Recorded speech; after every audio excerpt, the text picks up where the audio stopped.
दोस्तों, अल्लाह ताला ने इस दुनिया में हर तरह की मखलूक को पैदा किया है, जिनमें इंसान और जिन्नात भी शामिल हैं। और अल्लाह ताला ने इन्हीं में से उनके जोड़े भी बनाए। कुछ लोग ये सोचते हैं कि जिन्नात शादी नहीं करते, लेकिन ये बात सच है कि जिन्नात शादी करते हैं और उनके बच्चे भी पैदा होते हैं। ये सच है। अस्सलाम वालेकुम वरहमतुल्लाहि वबरकातुहू। उम्मीद है आप लोग सब खैरियत से होंगे। मैं भी अल्हम्दुलिल्लाह अल्लाह का लाख लाख शुक्र एहसान है खैरियत से हूँ। आज इंशाअल्लाह जिस वीडियो का रिएक्शन दे रहे हैं नूर हदीस चैनल का नाम है। इनका चैनल का लिंक मैं डिस्क्रिप्शन बॉक्स में दे दूँगा। आप लोगों ने चैनल सब्सक्राइब करिएगा और मेरी वीडियो को एंड तक देखिएगा। दोस्तों, आज की वीडियो बड़ी इंपॉर्टेंट होने वाली है। आज हम जानेंगे जिन्नातों के बारे में।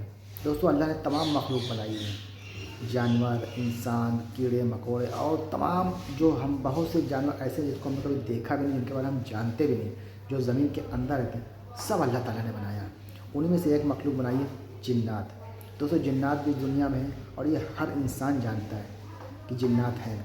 क्या अब हम ये जानेंगे क्या जिन्नात लोग शादी करते हैं, जैसे हमारे वहाँ घर में शादियाँ होती हैं उस तरह से शादी करते हैं, उस तरह से खाते हैं, उस तरह से पीते हैं, उस तरह से उनके बच्चे भी होते हैं, उस तरह से पढ़ते लिखते हैं, सब कुछ जैसे हम एक इंसान लोग करते हैं इस दुनिया में, वैसे क्या जिन्नातों को भी एक दुनिया है।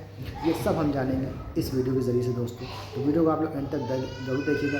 बड़ी इंपॉर्टेंट वीडियो और बड़ी बेहतरीन वीडियो। एक भाई ने मुझसे रिक्वेस्ट भी करी थी मैसेज करके, कमेंट करके, कि जिन्नातों पर वीडियो बनाएं, तो मैंने इसलिए ये टॉपिक एक और वीडियो बनाने का सोचा कि लाइए एक और जिन्नातों बनाते हैं, जिन्नातों के बारे में और जानकारी लेते हैं। तो ये वीडियो उसी टॉपिक पे है और बेहतरीन वीडियो है। इसको अंत तक ज़रूर देखिएगा और जितना हो सके दोस्तों इसको शेयर करिएगा। तो चलिए आइए बिना देरी पहले वीडियो स्टार्ट करते हैं, फिर उसके बाद बात करते हैं। दोस्तों, अल्लाह ताला ने इस दुनिया में हर तरह की मखलूक को पैदा किया है, जिनमें इंसान और जिन्नात भी शामिल हैं। और अल्लाह ताला ने इन्हीं में से उनके जोड़े भी बनाए। कुछ लोग ये सोचते हैं कि जिन्नात शादी नहीं करते, लेकिन ये बात सच है कि जिन्नात शादी करते हैं और उनके बच्चे भी पैदा होते हैं। ये सच है कि जिन्नात का निकाह भी पढ़वाया जाता है और उनकी शादी भी इंसानों की तरह होती है। मुसलमानों के सभी फ़िरक़े जिन्नात के वजूद को मानते हैं। इसी तरह कुफ़ार और अहले किताब भी जिन्नात के वजूद को सच मानते हैं। अरब के मुशरिक और बाकी तमाम फ़िरक़े भी जिन्नात के वजूद को मानते हैं। इस वीडियो में हम जानेंगे कि जिन्नात शादी कैसे करते हैं और उनकी शादी में क्या क्या होता है। साथ ही एक सच्चा और दिलचस्प वाक़या बताएंगे। जब एक मौलाना साहब ने गलती से जिन्नात का निकाह पढ़ा दिया तो फिर जिन्नातों ने उनके साथ क्या क्या किया। तो चलिए बिना किसी देरी के वीडियो शुरू करते हैं। दोस्तों, एक मौलवी साहब जिनका नाम नवाज है, कहते हैं कि वो बच्चों को कुरान करीम पढ़ाते हैं और साथ ही कुछ बच्चों को दुनियावी तालीम की ट्यूशन भी देते हैं। आजकल साइंस ने काफ़ी तरक्की की है, लेकिन साइंस अब तक ये नहीं जान पाई कि जिन्नात का वजूद होता है या नहीं। इसलिए साइंस ने यह कह दिया कि जिन्नात का कोई वजूद नहीं है। लेकिन अल्हम्दुलिल्लाह हम मुसलमान हैं और हम इस बात को मानते हैं कि इंसानों, जानवरों और दूसरी मखलूक़ात के अलावा फरिश्ते और जिन्नात भी मौजूद हैं, क्योंकि कुरान करीम में भी जिन्नात का जिक्र है। इसलिए हम यकीन रखते हैं कि न सिर्फ जिन्नात का वजूद होता है, बल्कि वो हमारे आसपास भी रहते हैं। हालांकि वो हमें दिखाई नहीं देते। जैसे इंसानों में कुछ अच्छे और कुछ बुरे होते हैं, वैसे ही जिन्नातों में भी कुछ अच्छे और कुछ बुरे होते हैं। आज मैं आपको जो वाक़या सुनाने जा रहा हूँ वो बुरे जिन्नातों का नहीं, बल्कि अच्छे जिन्नातों का है। मौलाना साहब कहते हैं कि रात का पता नहीं कौन सा वक्त था जब अचानक मेरे हुजरे के दरवाजे पर दस्तक हुई, यानी किसी ने दरवाज़ा खटखटाया। अल्लाह ने मुझे ये खूबी दी थी कि चाहे मैं कितनी भी गहरी नींद में क्यों ना हूँ, हल्की सी आवाज़ पर मेरी आंख खुल जाती थी।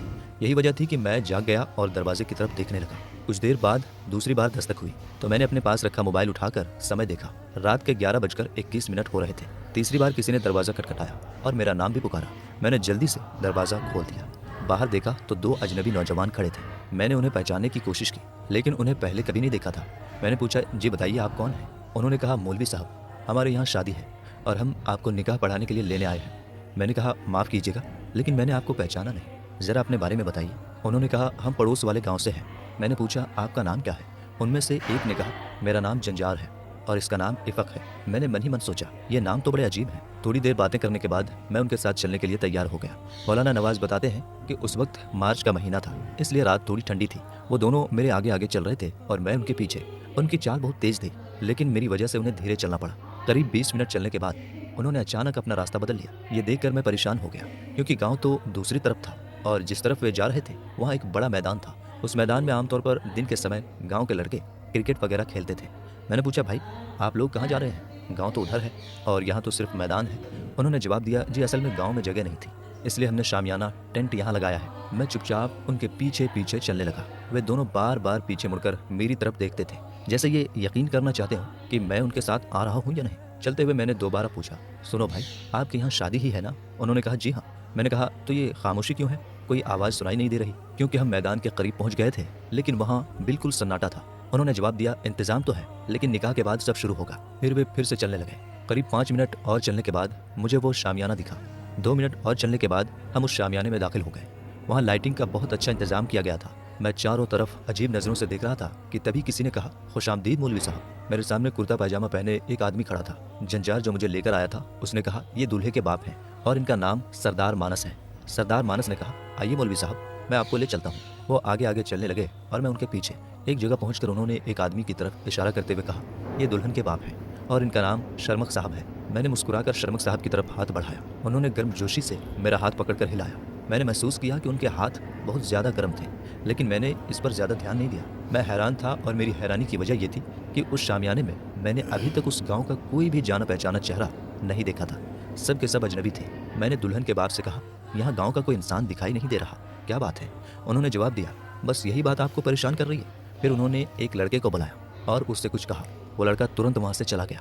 थोड़ी देर बाद मैंने गांव के कुछ लोगों को आते हुए देखा। नज़र साहब, जिसकी गांव में परचून की दुकान थी, फिर अहमद खान साहब, शेर दिल साहब, गुलाम अली और शाहिद अली। इन सबको देखकर मुझे इत्मीनान हुआ। मैंने नज़र साहब से पूछा, आपकी दुकान कैसी चल रही है? उन्होंने चौंकते हुए कहा, दुकान ठीक चल रही है। इसके बाद मैंने गाँव के और लोगों से बातें की। इतने में इफ़क साहब आए और बोले, मौलवी साहब, अब निकाह पढ़ा दीजिए, देर हो रही है। मैंने कहा, जी चलिए। फिर मैंने निकाह पढ़ाया। उन्होंने मुझे मिठाई दी, निकाह के पैसे भी दिए और खाना खिलाया। खाना इतना स्वादिष्ट था कि मैं उसे बयान नहीं कर सकता। इसके बाद इफ़क और जंजार जो मुझे लाए थे, मुझे मेरे दरवाजे तक वापस छोड़ने आए। फिर वे वापस चले गए। घर पहुंचकर मैंने वुज़ू किया और सोने की तैयारी करने लगा। वुज़ू करने के बाद जब मैं बिस्तर पर लेटा तो मैंने सोचा कि टाइम देख लूँ, अगर फजर की नमाज का वक्त हो गया हो तो नमाज पढ़ लूँ। जब मैंने मोबाइल में समय देखा तो मेरे होश उड़ गए, क्योंकि मुझे ऐसा लगा कि मुझे बाहर गए हुए काफ़ी समय हो गया था। लेकिन मोबाइल पर देखा तो ज़्यादा वक्त नहीं गुजरा था। सुबह मैंने उस गाँव जाकर उन लोगों से बात की जिनसे रात को मिला था। जब मैंने उनसे रात के वाक़ये के बारे में पूछा तो उन्होंने कहा, हम तो रात को अपने घर से कहीं निकले ही नहीं, किसी शादी में भी नहीं गए। ये सुनकर मैं हैरान रह गया और वापस आ गया। जब मैंने मिठाई और निकाह के पैसे देखे तो मुझे यकीन हो गया कि ये मेरा वहम नहीं था। मुझे बाद में पता चला कि ये शादी इंसानों की नहीं बल्कि जिन्नातों की थी। मैंने एक जिन का निकाह पढ़ाया था। आज भी जब ये वाक़या याद आता है तो मेरे रोंगटे खड़े हो जाते हैं। लेकिन मैं शुक्रगुजार हूँ कि वे नेक और मुसलमान जिन्नात थे। उन्होंने मुझे कोई नुकसान नहीं पहुँचाया। दोस्तों, ये बहुत पुरानी बात है। बगदाद में एक बहुत नेक और ईमानदार ताजिर व्यापारी रहता था। वो बहुत मजहबी इंसान था। उसके परिवार में उसकी बीवी, माँ, एक बेटी और 2 बेटे थे। उसकी माँ की आंखों की रोशनी बहुत कम हो गई थी, लेकिन उसकी बीवी अपनी सास की पूरी मोहब्बत और खिदमत से देखभाल करती थी। ताजिर की एक ही बेटी थी जिसकी शादी तय हो चुकी थी और शादी का समय करीब आ रहा था। ताजिर को हमेशा अपनी बेटी की शादी की फिक्र रहती थी। उसका कारोबार बहुत बड़ा था और वो बहुत ईमानदारी से व्यापार करता था। वो किसी से एक पैसा भी नाजायज़ नहीं लेता था। एक दिन ताजिर कारोबार के लिए दूसरे शहर जाने की तैयारी कर रहा था। घर से निकलते वक्त उसकी बेटी ने बहुत प्यार से खजूरों की एक टोकरी दी और कहा, अब्बा, जब भूख लगे तो इसे खा लेना। इसके बाद ताजिर घर से निकल पड़ा। 3 दिन के लंबे सफ़र के बाद वो दूसरे शहर पहुंचा, जहां उसने अपना सारा सामान बेच दिया और नया सामान खरीद कर ऊँटों पर लाद लिया और चल पड़ा। ताजिर जिस रास्ते से आ रहा था वो ख़तरनाक था, इसलिए उसने दूसरा रास्ता चुना। ये रास्ता रेगिस्तान से होकर गुजरता था और काफ़ी लंबा था। यहाँ पानी मिलना बहुत मुश्किल था। सफ़र लंबा था और धीरे धीरे शाम होने लगी। ताजिर और उसके काफिले ने एक जगह पानी का कुआं देखा। ताजिर ने अपने साथियों से कहा, हम कुछ देर यहाँ रुकेंगे। रेगिस्तान की शाम का नज़ारा बहुत खूबसूरत लग रहा था।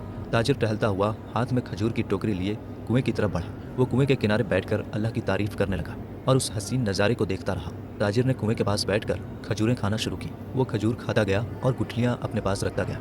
अचानक न जाने उसे क्या ख्याल आया, उसने एक खजूर की गुठली उठाई और जोर से निशाना लगाकर कुएं में फेंक दी। जब उसने कुएं के अंदर देखा तो हैरान रह गया, क्योंकि कुएं का सारा पानी सुर्ख लाल हो गया था। वो सोचने लगा कि शायद ये सूरज के डूबने की वजह से हो रहा है, क्योंकि शाम के वक्त सूरज लाल नजर आता है। इसके बाद ताजिर कुछ खजूरें खाकर अपने काफिले के पास लौट गया। रात हो गई, सब ने इशा की नमाज पढ़ी और आराम करने लगे। ताजिर एक तरफ बैठा हुआ अपनी ही सोच में डूबा था। अचानक उसने देखा कि पास से एक जनाजा गुजर रहा है। वो हैरान हो गया, क्योंकि रेगिस्तान में तो दूर दूर तक कोई आबादी नहीं थी। ताजिर जनाजे में शामिल होने के लिए उनके पीछे पीछे चल दिया। कुछ देर के बाद जनाजा एक मकान के पास रुक गया और अचानक वहाँ बहुत सारे लोग आकर जनाजे में शामिल हो गए। ताजिर को बहुत हैरत हुई, क्योंकि पहले जनाजे के साथ इतने लोग नहीं थे। अब जहाँ तक नजर जाती बस लोग ही लोग दिख रहे थे। ताजिर सोच में पड़ गया कि ये सब लोग अचानक कहाँ से आ गए। थोड़ी देर में इमाम साहब आए और नमाज जनाजा अदा की गई। यह जनाजा एक बच्चे का था। जब नमाज खत्म हुई तो बच्चे के बाप ने जोर से रोते हुए कहा, आदमजाद की फेंकी हुई खजूर की गुठली लगने से मेरे बेटे का इंतकाल हो गया। वो नादान अपनी माँ के साथ कुएं के अंदर मौजूद था। यह सुनकर ताजिर के होश उड़ गए। उसे लगा जैसे उसके पैरों तले से जमीन खिसक गई हो। तभी उसके पास खड़े इंसानी शक्ल के जिन गायब हो गए और बच्चे का जनाजा भी गायब हो गया। अब ताजिर के सामने एक जिन खड़ा था। वो जिन गुस्से से ताजिर से बोला, ऐ इंसान, तेरी वजह से मेरे बेटे की मौत हुई है, अब मैं इसका बदला लूंगा, खून के बदले खून चाहिए और अब मैं तेरा बेटा दूंगा। ये सुनकर ताजिर के हाथ पांव कांपने लगे। ताजिर जिन की बात सुनकर जोर जोर से रोने लगा और कहने लगा, ऐ जिन, ये गलती मुझसे अनजाने में हुई है। कुएं में मुझे सिर्फ पानी नजर आया, तुम्हारा परिवार तो मुझे दिखा ही नहीं। जिन ने कहा, ऐ इंसान, ये तुम्हारी नज़र का पर्दा है कि तुम हमें नहीं देख सकते, लेकिन तुम्हें एहतियात तो करनी चाहिए थी। अब मुझे हर हाल में बदला चाहिए। ताजिर ने बहुत मिन्नतें की, लेकिन जिन मानने को तैयार नहीं हुआ।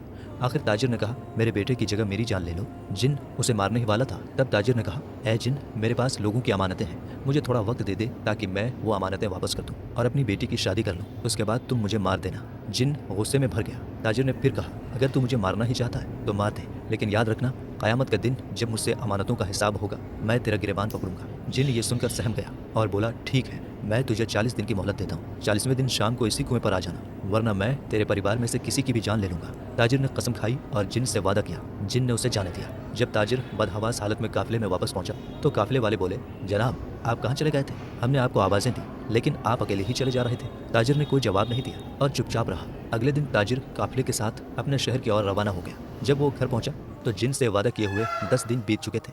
ताजिर अंदर ही अंदर बहुत परेशान था और खून के आंसू रो रहा था। उसने अपने परिवार और माँ से गले लगकर बहुत रोया। उसके इस रवैये से घरवाले हैरान थे। वे सोचने लगे, ये पहले भी तिजारत के लिए गया था, लेकिन इस बार इसका हाल ऐसा है जैसे हमसे हमेशा के लिए बिछड़ने वाला हो। एक दिन ताजिर कब्रिस्तान के पास से गुजर रहा था।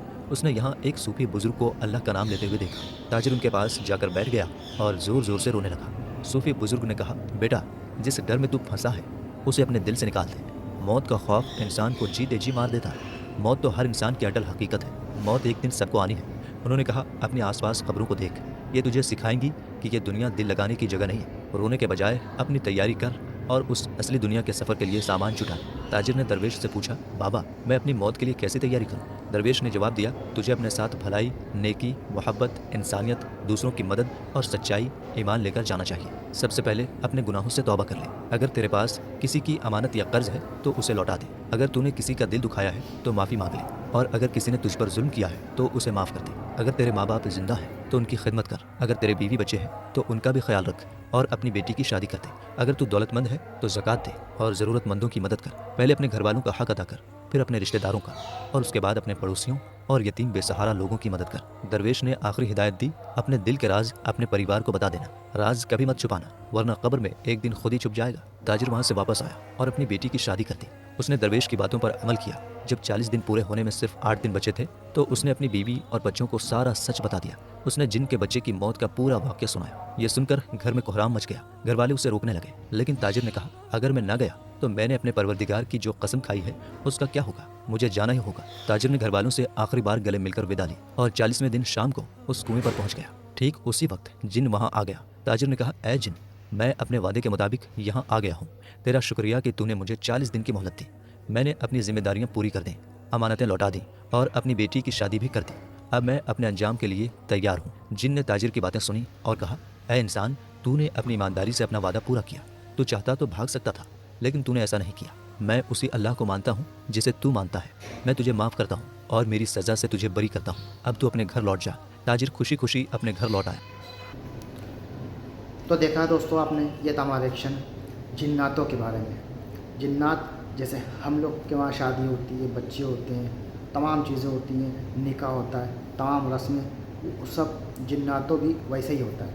उनकी भी शादियाँ होती हैं, उनके बच्चे होते हैं, उनका भी निकाह होता है। सब कुछ वैसे ही होता है जैसे हम इंसान ज़िंदगी जीते हैं, लेकिन हम उन्हें देख नहीं सकते क्योंकि अल्लाह ताला ने उनको समझ लिया गैब रखा हुआ है, वो दिखते नहीं हैं। लेकिन जिन्नात हर जगह मौजूद होते हैं, चाहे वो किसी का घर हो, रोड हो, सड़कें हों, हर जगह जिन्नात मौजूद होते हैं। जैसे आम मखलूक मौजूद होती है, इसी तरह से जिन्नातों का ही मामला है दोस्तों। तो दोस्तों ये था हमारा रिएक्शन। उम्मीद है आपको वीडियो अच्छी लगी होगी। वीडियो अच्छी लगी हो तो इसको शेयर ज़रूर करिएगा। हम आपसे मिलेंगे नेक्स्ट वीडियो में। तब तक के लिए अस्सलाम वालेकुम व रहमतुल्लाहि व बरकातहू।